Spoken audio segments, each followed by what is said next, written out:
get baking! Today your ingredients are going to be a cup and a half of flour, and in the flour we also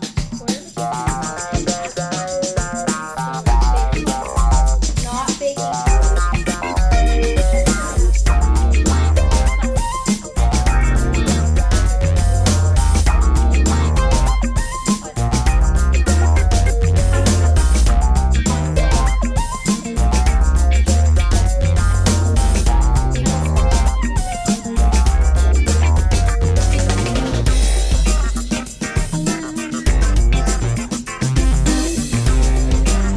of butter, plus the final ingredient, 1 egg.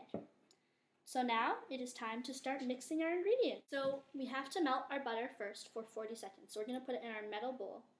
You do not want to put butter in any other type of bowl. You can put clay or metal, but you don't want to melt plastic. That would be very dangerous. So I'm going to take this over to the microwave. Yes, and before we start mixing any ingredients, you also want to make sure that you preheat the oven to 350 degrees. The So exact. yes. Now we can start with our... After you've almost melted your butter, you're going to start to combine your butter and both your sugars.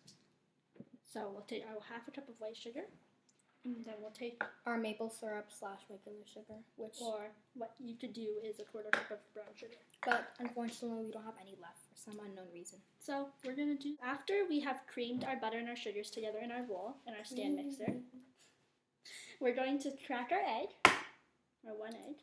Not on the table because it will leak out. No, if you have any still, it won't be enough. You're going to crack your egg, and you're going to add in your vanilla as well.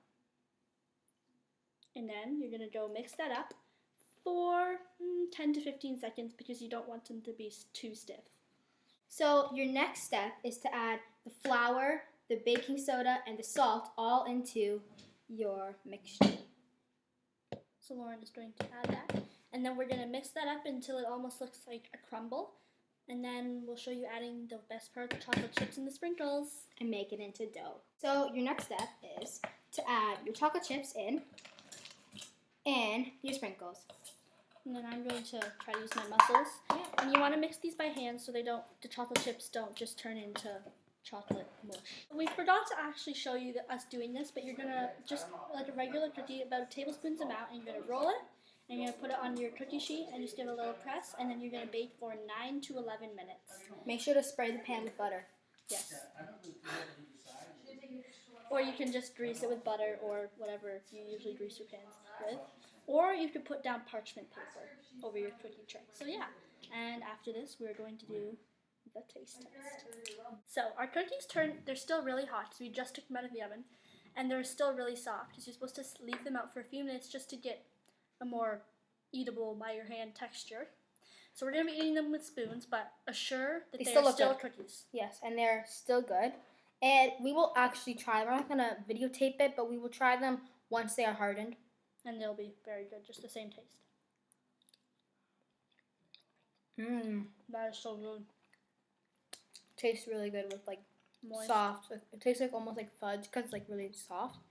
But moist and delicious cookies. Yep. So here's how they actually look. But we just ate them a little bit, but they look like that. So yeah. And the sprinkles really make them fun. So this has been the 3rd episode of Liv and Lauren Bake It Up. And we've been very excited, and we hope if you're watching them that you're liking them. And you're trying them. Yes. So, like we said, comment if you have any new baking suggestions you want us to do. Any recipe we can do for you. And link the recipe when you comment. Yes. Because we will need to know what it is. So yeah, have a great week, and we will see you next Wednesday. Bye. Oh, Lawrence. Dang it.